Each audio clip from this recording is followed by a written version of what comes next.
Olá, 6h31, muito bom dia para você. O Direto da Redação desta terça-feira, 26 de março, já está no ar.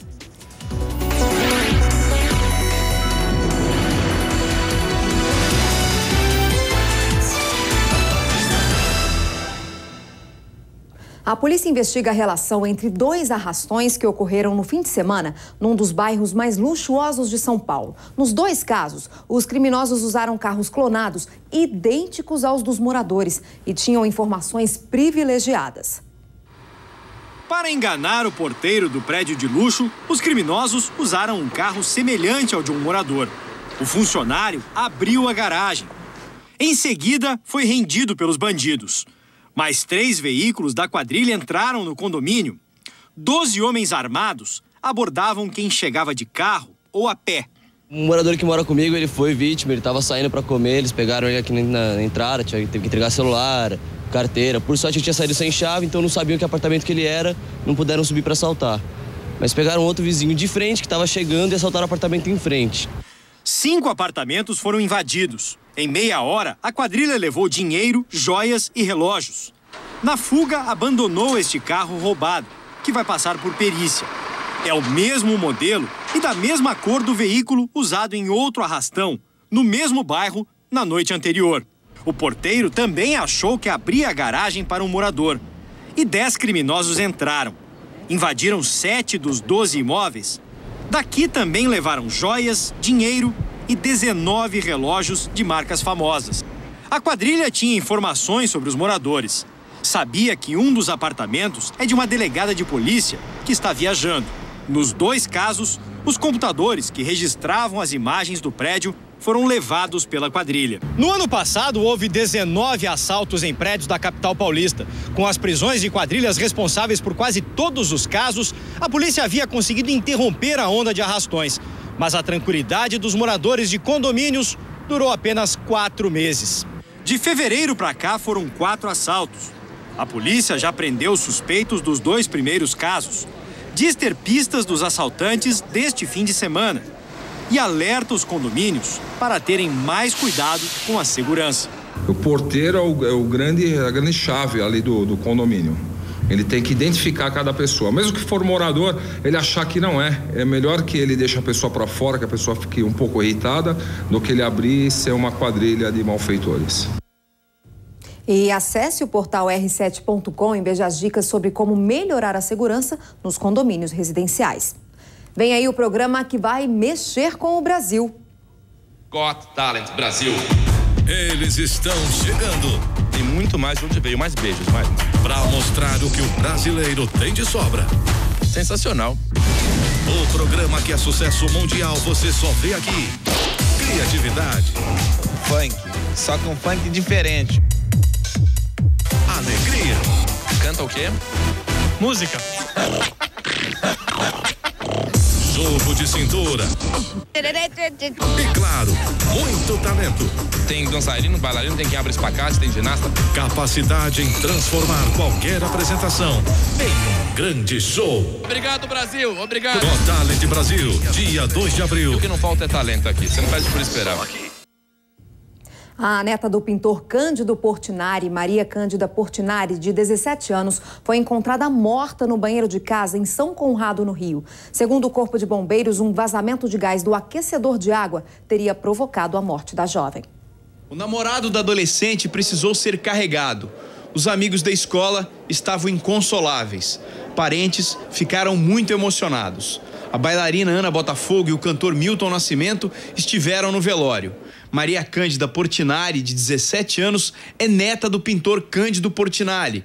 Ela morava com os pais nesse condomínio em São Conrado, zona sul do Rio. No domingo à tarde, combinou de ir ao cinema com os amigos. A jovem foi tomar banho e pouco depois o pai sentiu forte cheiro de gás. Quando ele entrou no banheiro, viu a filha desmaiada. Um vizinho médico tentou reanimá-la, mas não conseguiu. A polícia abriu inquérito para apurar as circunstâncias da morte. Os peritos estiveram no local e vistoriaram o sistema que faz o aquecimento da água. O laudo sairá em 30 dias. Para a família, houve uma fatalidade. Maria Cândida era uma pessoa cheia de alegria, com aqueles olhos azuis maravilhosos dela. Era um ser de luz, cheio de amigos, muito contente. Foi uma fatalidade mesmo, infelizmente. Veja a seguir, mulher desaparece depois de audiência de separação em Belo Horizonte. A família acredita que ela pode ter sido morta pelo ex-marido. E ainda, homem que ameaçava a ex-mulher é morto a facadas pelo pai dela dentro de uma igreja em Porto Alegre. Agora são 6h36. O Direto da Redação volta já.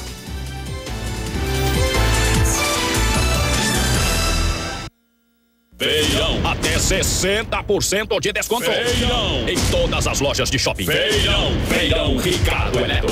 Notebook positivo 3D, atenção para configuração. Intel Core i3 4GB com Windows 8, só 1.299 em 10 sem juros. Câmera Sony 16 MB, é uma semi-profissional com zoom de 21 vezes que filma em HD, só 799 em 10 sem juros. Impressora multifuncional HP sem fio, só 299 em 10 sem juros. Ricardo Eletro. Atenção Brasília e região.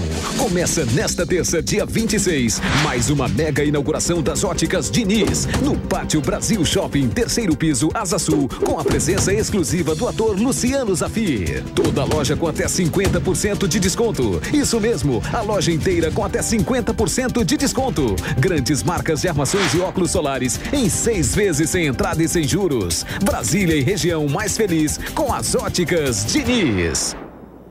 Poucos dias para você levar muito para sua casa. Batedeira Britânia 4 velocidades, 2 tigelas, apenas R$ 79,90. Prancha alisadora NKS cerâmica com necessaire, R$ 39,90. Lavadoras a partir de R$ 169. Cometa Móveis e Eletro. O segredo é revelado. Quer verdade? Então vai ter. Nick. Apresentação especial do último episódio da 1ª temporada. Nesta terça, 11h15 da noite. Green. Feirão, até 60% de desconto. Feirão, em todas as lojas de shopping. Feirão Ricardo Eletro. Notebook positivo 3D, atenção para configuração. Intel Core i3 4GB com Windows 8, só 1.299 em 10 sem juros. Câmera Sony 16 MB, é uma semi-profissional com zoom de 21 vezes que filma em HD, só 799 em 10 sem juros. Impressora multifuncional HP sem fio, só 299 em 10 sem juros. Ricardo Eletro.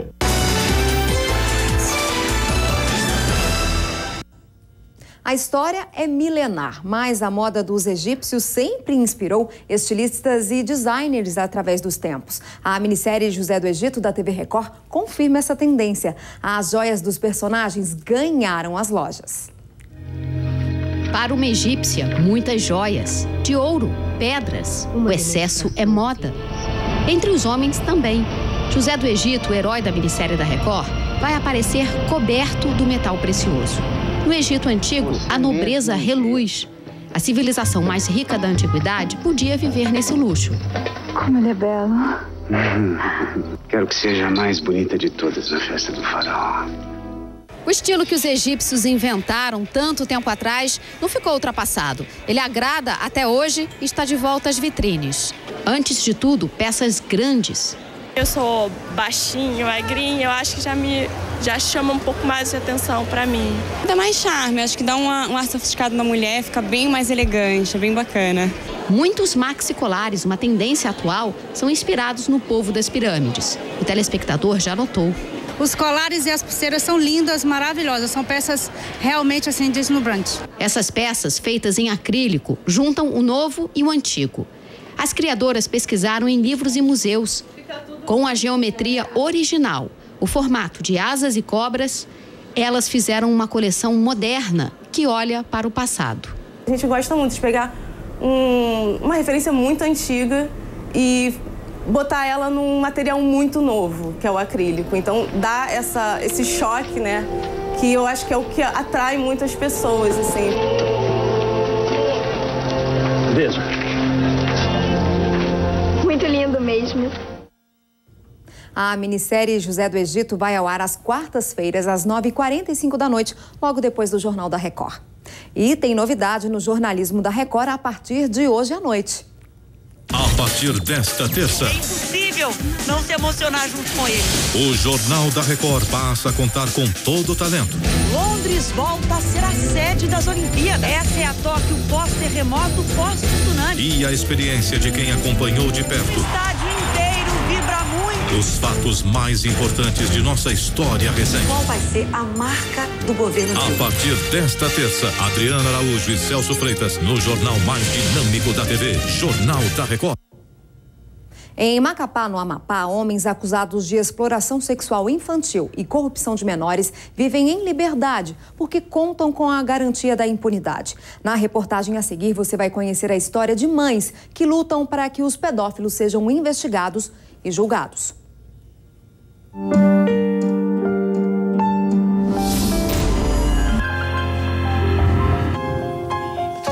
Eles tiraram o que eu tinha de mais precioso, que era a inocência do meu filho. O auge do desespero foi quando o filho finalmente desabafou com o pai. Eu fingi que estava dormindo e aí ele contou pro pai dele. E eu tive que ficar ali chorando, quietinha na cama, para ele não perceber que eu estava ouvindo. Foi assim que esta mulher descobriu que o filho, então com 11 anos de idade, era abusado por vários pedófilos, homens influentes de Macapá. A mãe passou a investigar por conta própria. Nesta casa de um dos suspeitos, funcionário do alto escalão do Tribunal de Contas do Amapá, ela subiu no muro e viu com os próprios olhos uma criança sendo abusada. Eu só imaginava o meu filho naquela cena. Eu não consegui falar 2 dias, tinha um nó na minha garganta. Perdeu a voz? Eu tentava falar e eu não conseguia. Do esforço da mãe nasceu uma operação da Polícia Federal que prendeu acusados de integrar uma rede de pedofilia na cidade. 5 homens foram denunciados pelo Ministério Público. Eles respondem por exploração sexual infantil, atentado violento ao pudor e corrupção de menores. E podem pegar até 10 anos de prisão. Atuavam em praças e escolas de um bairro pobre da cidade, oferecendo vantagens aos meninos. Porque o meu filho sabia dirigir com 11 anos de idade. Não porque eu, o pai, tenhamos dado a direção do veículo para ele, mas os pedófilos deram. O caso ainda não foi a julgamento. Vítima do abuso, o filho, que era uma criança, hoje é um adolescente cheio de problemas. Alguns deram drogas a ele e ele se tornou hoje dependente químico. É portador também de esquizofrenia. A mãe tem razão no desabafo que fez. Enquanto ela foi para um programa de proteção de testemunhas, os acusados ficaram livres. Aqui no Hospital de Santana, que fica na região de Macapá, encontramos o pediatra Marcelo Torrinha trabalhando normalmente. Seguimos para o pronto-socorro, onde ele atende. Bom dia, meu bem. Doutor Marcelo Torrinha, está? Doutor Marcelo da Cara, pediatria? Pode chamá-lo, por favor? A funcionária entra para chamá-lo, mas volta com uma nova informação. Que horas que ele volta? Sabe, meu bem? Hoje não volta, por exemplo. Não, ele volta sim. Volta? Dias antes, os produtores Lumes Única e Amaury Ribeiro Júnior estiveram com o doutor Marcelo Torrinha. O pediatra é primo do pai do menino do qual é acusado de abusar. Em relação a esse processo e ao fato de estar trabalhando como pediatra no hospital, não há nenhum tipo de problema nesse sentido. Mas o fato aconteceu de fato? Não, se quiser não estaria trabalhando, estaria preso. Antes de acusá-lo, a mãe de um dos meninos abusados fez plantão diante de um imóvel de propriedade do pediatra. Aqui, segundo ela, testemunhou o mesmo entra e sai de crianças que viu na casa de outros acusados.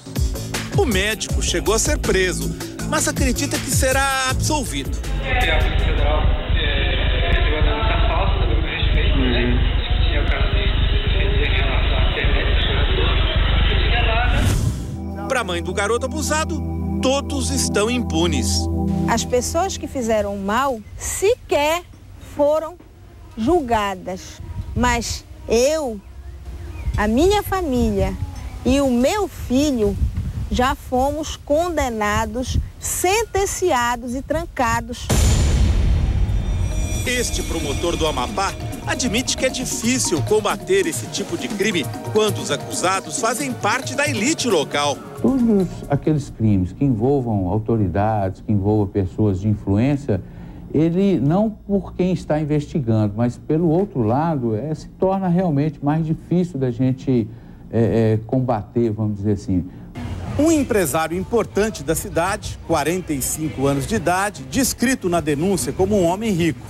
Ele pagou R$5 a uma menina de 12 anos de idade e 15 à irmã dela de 14. Levou um amigo para a festinha. No caso da menina de 12, o Código Penal é claro: estupro. Mas na sentença, o juiz Adão Joel Gomes de Carvalho absolveu o empresário Antônio Lúcio da Silva Machado, alegando que as menores já eram maduras o suficiente. O juiz argumentou que as adolescentes faziam programas por ser mais fácil do que estudar e buscar uma profissão digna e moralmente aceitável. Nos depoimentos, as irmãs disseram ter perdido a virgindade com o empresário, de 45 anos de idade. Ele se diz vítima. Minha mãe descobriu, eu tinha nome e tudo, que um dia eu me relatei com a filha dela e ela pegou e disse: esse cara aqui. E aí tentou extorquir você? E muito. Você chegou a pagar ou não? Cheguei a pagar pelo simples fato dela dizer: não, vamos acabar com isso. Arruma um dinheiro para me ajeitar a minha casa, não sei o que e tal, e eu acabei cedendo. Mas me arrependi, entendeu? Em Macapá, o caso envolvendo menores que teve maior repercussão foi resultado de uma operação da Polícia Federal a mãos limpas que prendeu Júlio Miranda. Júlio Miranda era presidente do tribunal encarregado de controlar as contas do estado do Amapá. Mas segundo a Polícia Federal, durante 10 anos, todo mês, ele ia até um banco, sacava na boca do caixa em dinheiro e levava numa maleta R$2.950.000, dinheiro de corrupção. Ex-deputado e ex-presidente da Assembleia Legislativa, Júlio Miranda era um dos homens mais poderosos do Amapá. Na casa de veraneio dele, em João Pessoa, na Paraíba, a Polícia Federal encontrou uma garagem climatizada, construída para abrigar os carros de luxo. Entre eles, uma Maserati e uma Ferrari. Também foram apreendidas armas e dinheiro vivo. A denúncia original era por corrupção, mas por causa de uma gravação feita pela Polícia Federal com autorização da Justiça, acabou envolvendo também pedofilia. No diálogo, Júlio Miranda conversa com a mãe de uma menina de 14 anos e pede para falar com a adolescente. De acordo com a transcrição da conversa, o diálogo foi o seguinte: sonhei com você essa noite. Foi? Foi um sonho lindo, fazendo amor contigo. Melhor ainda, porque naquele dia foi show.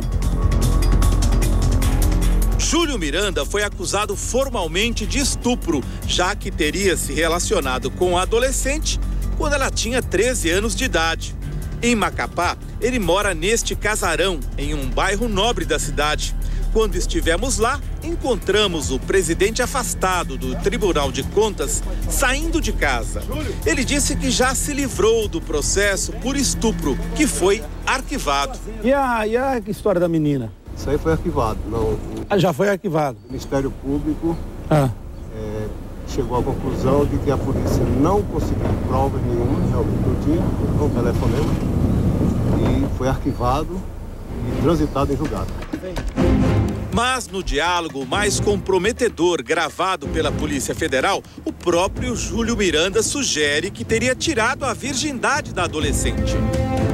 Na última vez, foi quando você realmente virou mulher, sabia? Foi uma loucura, uma loucura. E atendendo a seu pedido, vou botar R$1.000 na conta da sua mãe. Para Júlio Miranda, foi apenas uma brincadeira. Aquele telefonema lá. Ali é papo, só conversa de... Todo mundo conversa, mas não tem nada a ver com realidade. Sei. Brincalhão, telefone. Segundo a Polícia Federal, ele se livrou da acusação de estupro por ter oferecido vantagens financeiras à família da adolescente, que se mudou de uma casa modesta em Macapá para este condomínio bem mais confortável. Ele está agora aqui em casa?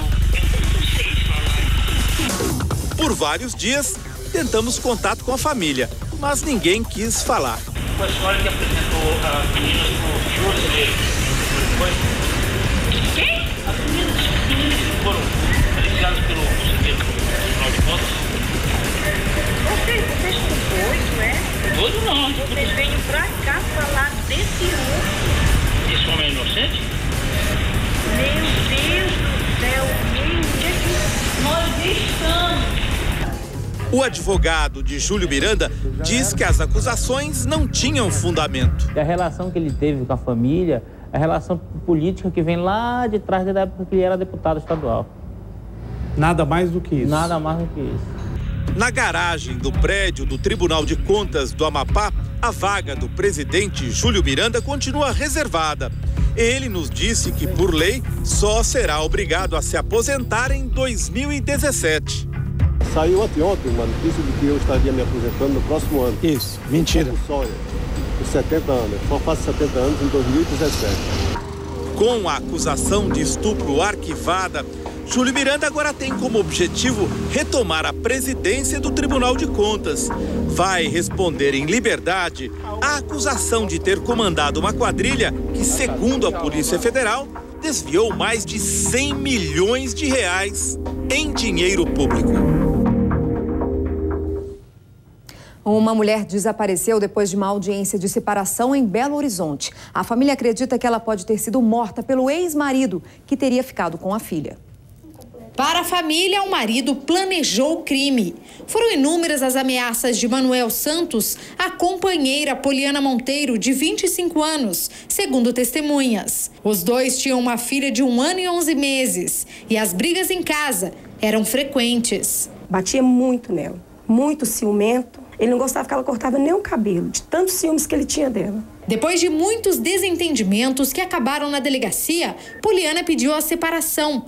Ao voltar de uma audiência de conciliação na semana passada, ela e a filha nunca mais foram vistas. Manuel também desapareceu, mas o carro dele permanecia na garagem do apartamento onde o casal morava. A polícia recebeu a informação de que o corpo estaria às margens da BR-040, a rodovia que liga Minas a Brasília. Encontramos um corpo, possivelmente de sexo feminino, porém sem condição alguma de fazer um reconhecimento apenas pelas roupas. O advogado garante que Manuel vai se entregar a qualquer momento. Só não revelou onde está a filha do casal, para desespero da família. Enquanto não colocar a mão na menina, a gente não vai desistir. O corpo está sendo periciado no Instituto Médico Legal de Belo Horizonte. Até agora não se sabe se é o de Poliana. E agora chegou a hora de saber quais são os destaques de hoje do DF no Ar. Lívia Braz, bom dia para você. Olá, Vanessa, bom dia para você, bom dia para todo mundo que acompanha a gente. Olha, no DF no Ar de hoje, a gente vai mostrar o drama de quem trabalha no comércio de rua lá no Recanto das Emas. São tantos assaltos e furtos que já tem funcionário atendendo cliente atrás das grades. Olha só. A farmácia foi assaltada no início da noite. A vendedora atendia uma mulher no balcão, quando o rapaz entrou na loja com uma arma na cintura, mostrou o revólver para as duas e anunciou o assalto. Primeiro, pegou o celular da cliente e também o telefone da funcionária. Depois, veio com a empregada da farmácia aqui para o caixa. Aqui, ele levou todo o dinheiro que estava na máquina registradora, aproximadamente R$300. A vendedora conta que vive com muito medo depois do crime. E não só ela, o marido também está assustado. Já até pediu para a mulher arrumar outro emprego. Meu esposo pediu para me pedir conta, sair da farmácia, e até mesmo porque eu tenho uma filha de 7 anos, então dá medo, né, de vir e saber se vai voltar. A farmácia sempre teve grades de proteção, mas a vendedora diz que agora eles fecham a estrutura mais cedo. Quando começa a escurecer, tem que fechar as grades, colocar as grades, porque não dá. muito inseguro. Não dá para trabalhar com as portas abertas, não.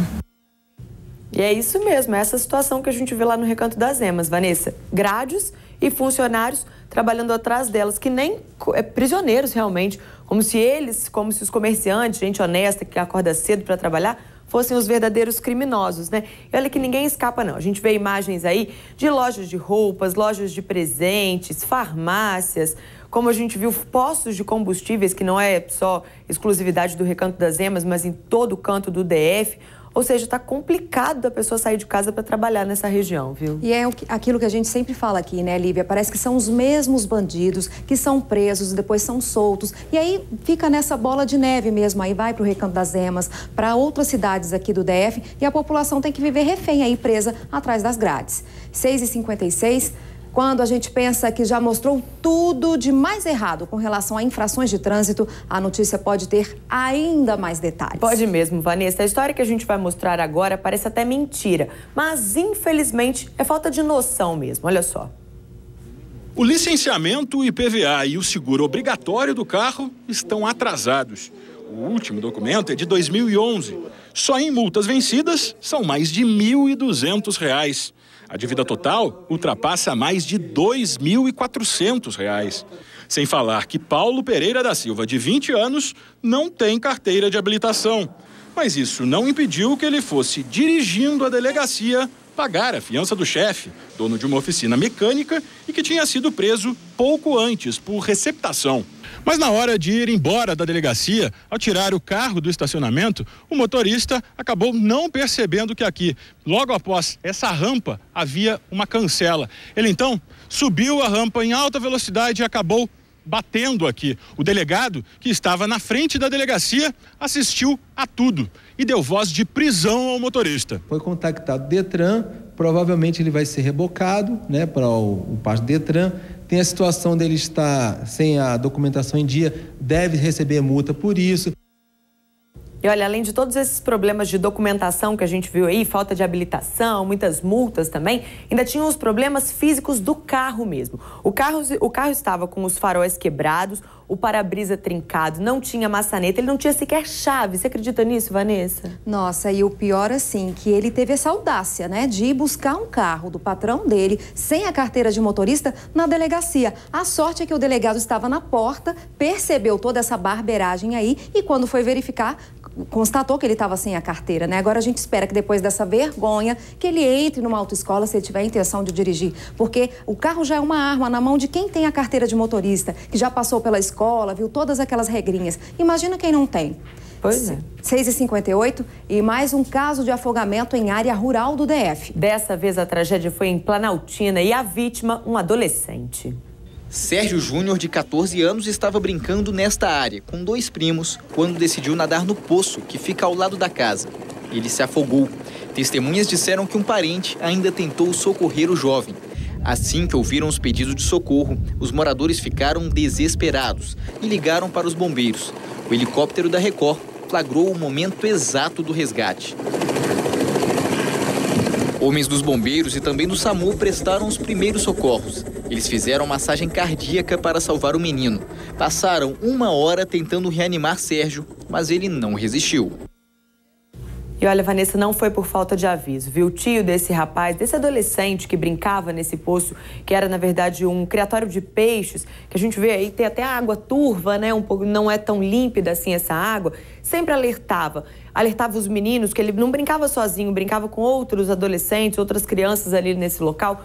Dizia que era perigoso, que era para eles evitarem. E dessa vez a tragédia aconteceu, uma tristeza, né? A gente nem entende, porque normalmente essas crianças procuram esses lugares na época de muito calor, né? E agora tá chuvoso o tempo, tá um pouquinho friozinho. E assim, morte por afogamento é sempre muito triste, porque é uma questão de minutinhos, né? A pessoa perde a vida ali, os bombeiros tentaram reanimá-lo, mas não teve jeito. E a gente viu ali nas imagens muita criança ali, muitas crianças na região. Então os pais precisam tomar bastante cuidado. 7 horas, 2 pessoas ficaram feridas durante uma explosão num restaurante da Asa Sul. As causas da explosão ainda não foram esclarecidas, mas comerciantes que trabalham ali do lado disseram ter sentido cheiro forte de gás. A explosão foi na hora do almoço. O restaurante estava fechado. só abriria amanhã. A gente escutou um estrondo muito grande. Por sorte, tinha um bombeiro aqui na quadra que ele já correu ali para dentro.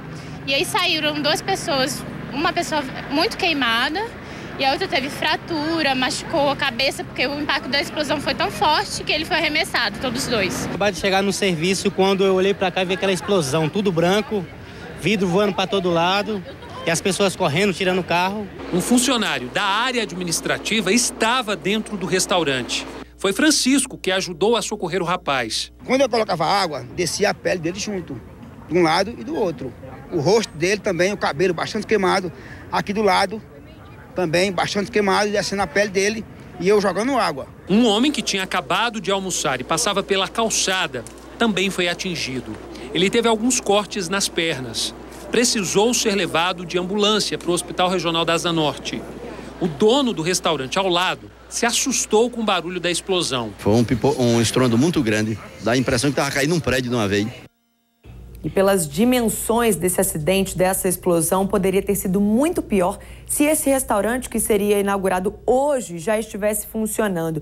Na reportagem completa que a gente acompanha daqui a pouquinho, o Alessandro mostra a destruição que ficou na parte de trás do restaurante, que por sorte ainda não estava funcionando. E daqui a pouquinho a repórter Mayra Guedes vai estar lá nesse restaurante, na rua onde aconteceu esse incêndio, essa explosão, e vai trazer pra gente todas as dicas dos bombeiros para evitar esse tipo de acidente e como a gente deve reagir caso presencie ou caso esteja no local e aconteça um caso como esse, Vanessa. E isso serve até de alerta, né, para que outros restaurantes acabem observando aí todo o sistema da tubulação de gás, enfim, questões que podem gerar esse tipo de acidente e que poderiam até ter matado muitas pessoas. Com certeza. Agora são 7h02. Conversas telefônicas revelam as ameaças que um homem fazia à ex-mulher em Porto Alegre. Há uma semana antes dele cumprir o que prometia, foi morto pelo ex-sogro dentro de uma igreja. Uma semana depois do crime que aconteceu dentro de uma igreja em Porto Alegre, áudios revelam as ameaças que José Evandro fazia para a família da ex-mulher. Ele tinha 35 anos e estava em liberdade provisória. Nessa ligação, José Evandro fala com a filha e diz que vai matar a mãe. Primeira coisa que eu sair, eu vou caçar ela por tudo. Ela é cristiana, teu avó, alguém vai pagar o pato. Pego todo mundo junto, sei lá o que eu vou fazer, mas não vai ficar assim, não vai. Para com isso. A menina tenta argumentar com o pai. Eu acho que dá um tiro na cabeça de alguém vai resolver alguma coisa. Mas pra mim vai. Neste outro trecho, mais ameaças. Eu posso ser preso. Vou lá de preso. Mas na primeira coisa que eu sair, vou estourar a cabeça dela no meio. Qualquer coisa que acontecer comigo já sabe. Quem vai pagar o pato vai ser o senhor, ou a tua mãe. Com certeza. Com certeza. Eu pego esse velho na rua e mancho ele a pau. Mas aconteceu o contrário. Quem fazia as ameaças, José Evandro, foi morto a tiros pelo ex-sogro, o militar do Exército Luiz Francisco Goulart Porto, de 55 anos. Os dois tiveram uma discussão nesta igreja da Zona Sul de Porto Alegre. Segundo testemunhas, José Evandro não aceitava o fim do casamento. Por isso, brigas entre ele e o ex-sogro eram constantes. Aliás, a ex-mulher já tinha feito ocorrências policiais por violência doméstica e teria medidas de proteção. A polícia já ouviu 13 pessoas que presenciaram o crime. O militar continua detido no presídio do Exército, na capital gaúcha. Agora são 7h04. O Senado deve concluir nesta semana a votação das mudanças na lei sobre o trabalho de empregados domésticos. O projeto ainda provoca muitas dúvidas. Agora é questão de dias. As regras do trabalho doméstico vão mudar. Com a aprovação dada como certa esta semana de mudanças na Constituição, além das empregadas domésticas, caseiros, motoristas e até pilotos particulares passarão a ter direitos como o pagamento de horas extras, adicional noturno e FGTS. Mas as mudanças já geram dúvidas. Por exemplo, como registrar as horas extras e o adicional noturno? É recomendável anotar todo dia em um caderno os horários de entrada e saída do empregado. Para o empregado que dorme em casa, ele deve cumprir 44 horas por semana. Fora disso, é hora extra. Para calcular a hora extra, basta dividir o valor do salário por 220. Se o empregado ganha o mínimo de R$ 678, a hora trabalhada é de R$ 3,08. A hora extra é a metade deste valor. O cálculo dos 8% do FGTS é feito sobre a remuneração mensal do empregado e não sobre o salário. Entram na conta horas extras e todos os adicionais. O patrão deve fazer o recolhimento em conta aberta na Caixa. A obrigação de prestar contas quanto ao cumprimento de todos esses direitos é do empregador. E não vale demitir para contratar logo em seguida com um salário mais baixo na tentativa de compensar as novas despesas. Perante a Justiça, isso é fraude. Alguns empregadores certamente vão dar preferência às diaristas. Alessandra está satisfeita com o trabalho de Irinete e pretende mantê-la, apesar do aumento nas despesas. Ela é essencial aqui dentro de casa, então vale a pena investir. Tem um motivo para ficar contente e me sinto segura. E a Justiça Federal determina que o ex-juiz Nicolau dos Santos Neto, o Lalau, volte imediatamente para a prisão. O Tribunal Regional Federal cassou a decisão que mantinha o juiz de 84 anos em prisão domiciliar. O relator do caso disse que o tratamento médico de Nicolau dos Santos Neto pode ser feito na prisão, desde que em condições adequadas para a idade dele, ou ainda em hospital penitenciário. O juiz Nicolau foi condenado por corrupção, acusado de desviar quase 170 milhões de reais da construção do Fórum Trabalhista de São Paulo. Agora são 7h07. 2 homens suspeitos de matar a tiros uma aposentada foram presos em Minas Gerais. Para a polícia, o crime pode ter sido encomendado. O circuito interno da casa filmou tudo. As imagens mostram o momento em que a mulher de 66 anos leva um tiro de espingarda a queima-roupa. Os suspeitos são Eduardo Rodrigues da Cruz, de 28 anos, e Antônio Nunes Cardoso, de 46. A polícia chegou até eles por meio de uma denúncia anônima.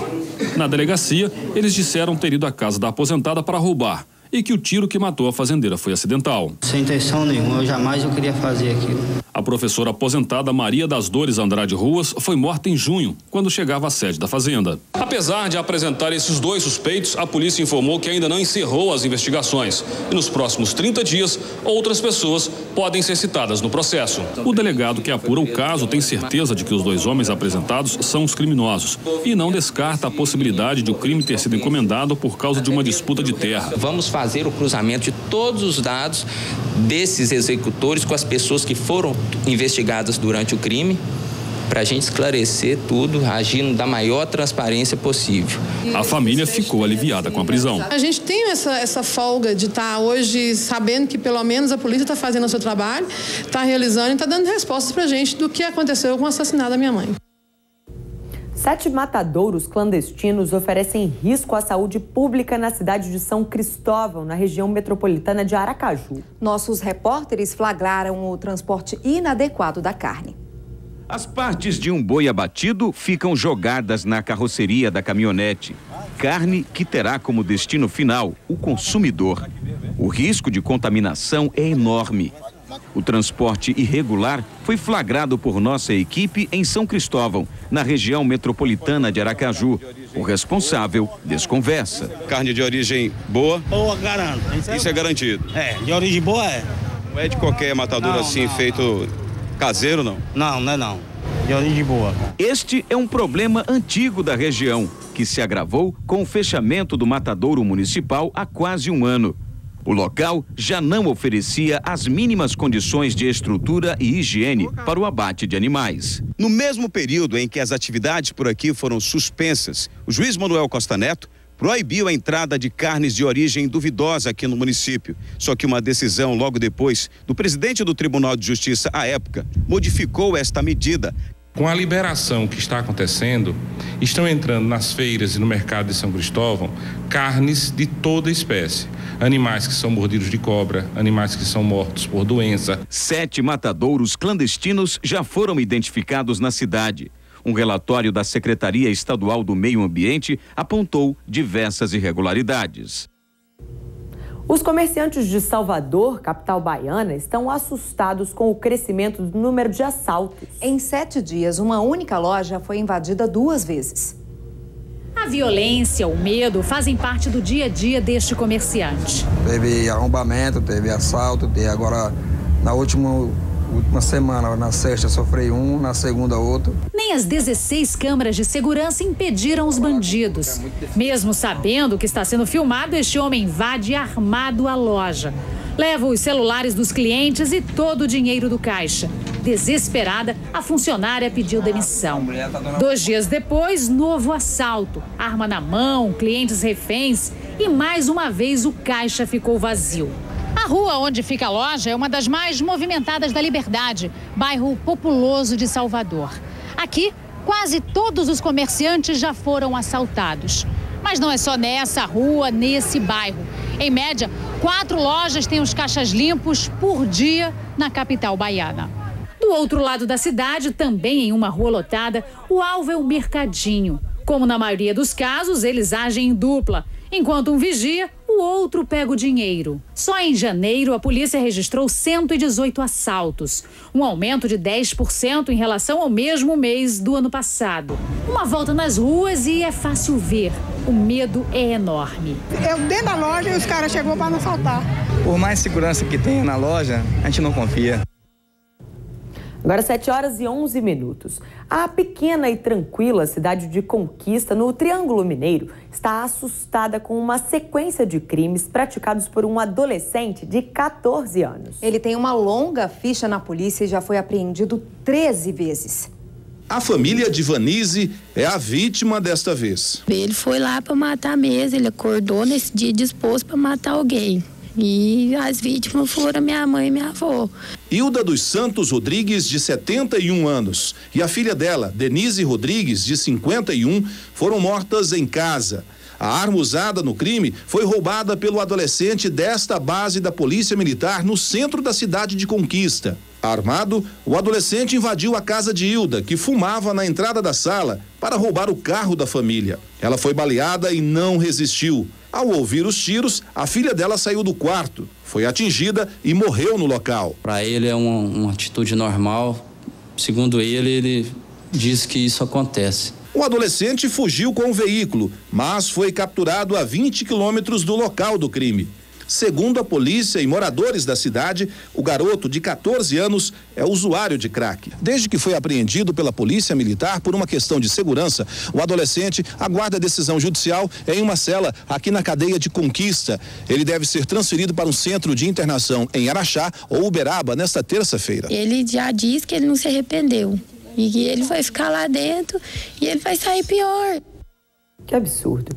E em São Paulo, uma adolescente de 16 anos deixou de frequentar a escola e vive trancada dentro de casa. Ela teria sido abusada por 6 jovens que divulgaram as imagens na internet. A polícia investiga o caso. Uma jovem de 16 anos que vive trancada dentro de casa. Ela deixou de ir à escola e se afastou dos amigos depois da violência sexual que teria sofrido. É uma coisa muito ruim. Não gosto muito de ficar lembrando, que dá uma tristeza, sabe? Não sei, é uma coisa muito ruim. Parece que sua vida não vai ser a mesma depois disso. Ela teria sido abusada por colegas da escola que registraram tudo pelo celular. Eles ainda divulgaram o vídeo na internet. Todos que aparecem nas imagens moram no mesmo bairro e, para atrair a jovem, um deles teria pedido à menina para buscar um livro na casa dele. Ele me puxou pra dentro, trancou a porta e mandou eu ir pro quarto dele tirar a roupa, que eu não ia sair de lá. E depois, quando os amigos dele chegaram também, e falaram a mesma coisa, que eu ia sair de lá quando eles acabassem. A menina diz que não contou para a família, nem procurou ajuda, porque foi ameaçada por um dos garotos. Ele falou que se eu contasse para alguém, eles iam vir atrás da minha família, que eu não sabia com quem eu estava mexendo. A Polícia Civil instaurou um inquérito para investigar o caso. Todos os jovens envolvidos foram identificados e terão de prestar depoimento para explicar o que aconteceu no dia em que o vídeo foi gravado. Para este desembargador, é um caso delicado, já que envolve menores dos dois lados. Se for confirmada eventualmente uma violência sexual, esses adolescentes poderão receber uma medida socioeducativa. A polícia apura se algum jovem do grupo é maior de idade. Como a garota demorou para fazer os exames que poderiam confirmar o estupro, os laudos não serão usados na investigação.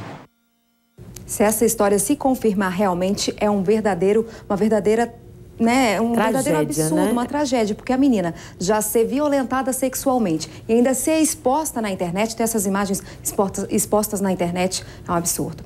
No próximo bloco, bandidos assaltam casa e levam até compras de supermercado. E mais, comerciantes do Recanto das Emas pedem socorro. Ninguém aguenta mais tanta ousadia dos bandidos e quando eles não conseguem o que querem, ainda prometem voltar. Ele percebeu que alguém já tinha ido no posto policial. Aí ele só falou pra mim, depois eu volto, não se preocupa não. Quer saber mais? Acesse r7.com/df. A gente volta já.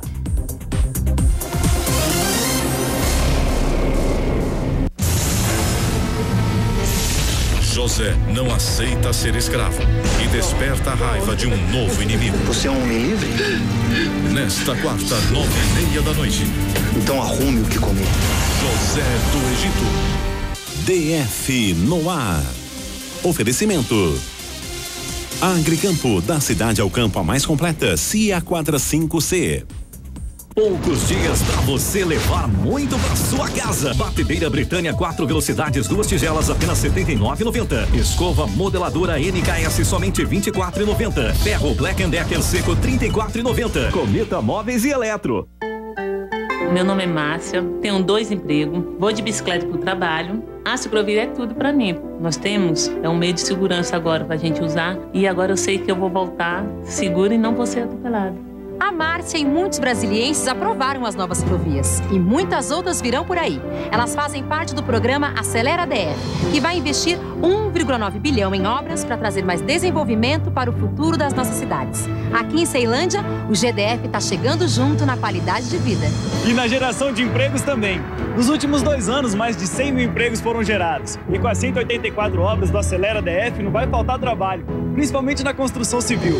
Serão construídas novas avenidas, viadutos, creches e muitas outras obras. Uma delas é a construção de 3 faixas de rolamento daqui do Balão do Colorado até o Balão do Torto. Seja aqui em Ceilândia, aqui no Colorado e em todo o Distrito Federal, o GDF chega junto para fazer a sua vida melhor. Governo do Distrito Federal. Páscoa de ofertas Super Maia. A melhor Páscoa da cidade é aqui. Nesta terça, filé de salmão R$ 24,98. Pescada amarela R$ 28,98. Azeite de oliva Cussu R$ 7,99. Páscoa de ofertas Super Maia. Informe extraordinário. A Saga Peugeot, temos taxas a partir de 0,89 ao mês. 207 completão. Entrada facilitada em 5 vezes e parcelas de 698. Saga Peugeot, Pistão Sul, Taguatinga. Agora todo mundo baixou os juros e está dizendo que aprova seu crédito. Mas e você? Aprova as condições que te oferecem? No Banco do Brasil, eu só vou começar a pagar minha casa daqui a 6 meses. Eu aprovo. Eu só consegui comprar essa TV porque o Orocar tem opção crediário. Tá aprovado. Menor taxa para comprar o meu carro? Isso eu aprovo. E ainda tem crédito consignado com as melhores condições. Eu aprovo. Banco do Brasil, bom pra todos. Feirão, até 60% de desconto. Feirão, em todas as lojas de shopping. Feirão Ricardo Eletro. Notebook positivo 3D, atenção pra configuração. Intel Core i3 4GB com Windows 8, só 1.299 em 10 sem juros. Câmera Sony 16 MB, é uma semi-profissional com zoom de 21 vezes que filma em HD, só 799 em 10 sem juros. Impressora multifuncional HP sem fio, só 299 em 10 sem juros. Ricardo Eletro.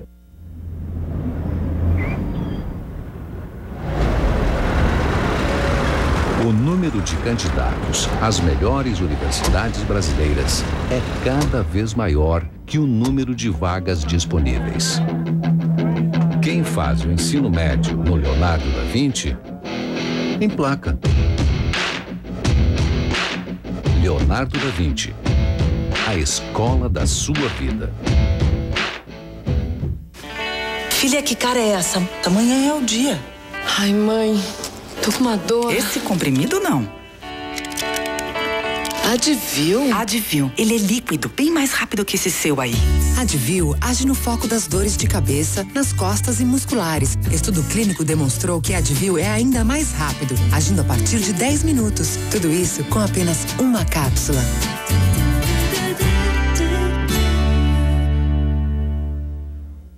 surgiram há milhares de anos. Tesouros da Terra, uma coleção de minerais e pedras preciosas para toda a família, com amostras legítimas do mundo inteiro. Primeiro fascículo e ametista do Brasil por apenas R$ 1,99. Já nas bancas.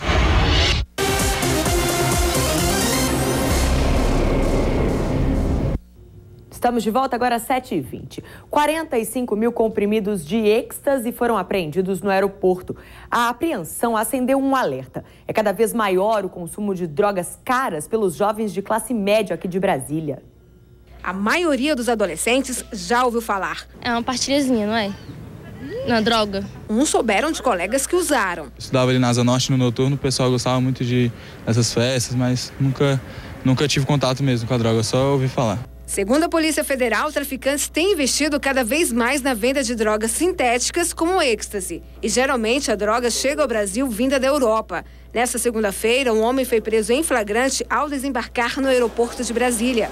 Ele vinha da Holanda com destino a Florianópolis. Na bagagem, vários tabletes de skunk, conhecido como super maconha, além de 45 mil comprimidos de êxtase. Brasília seria um dos destinos para venda. Essa droga ia abastecer Brasília e Florianópolis. Brasília seria a conexão com destino a Florianópolis. A Polícia Federal calcula que essa seja a maior apreensão de droga sintética nos últimos 2 anos no país. As investigações apontam que o consumo de êxtase está entre os jovens da classe média a alta, já que a droga está na lista das mais caras comercializadas pelo tráfico. No Distrito Federal, o número de apreensões desse tipo de droga cresceu. Dados da Secretaria de Segurança Pública mostram que no ano passado foram apreendidos mais de 6 mil comprimidos, 4 mil a mais em relação ao ano anterior. São substâncias proscritas, proibidas no Brasil, devidamente listadas pela Anvisa.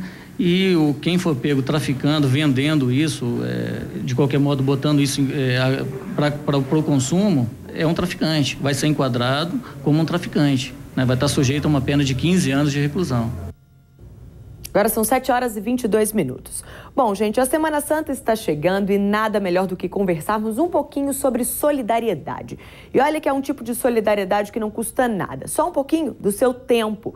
Pois é, faz bem para você e principalmente para quem mais precisa. Estamos falando da doação de sangue. Uma pequena pausa no seu dia faz a diferença para salvar a vida de alguém. Por exemplo, você sabia que são necessárias 250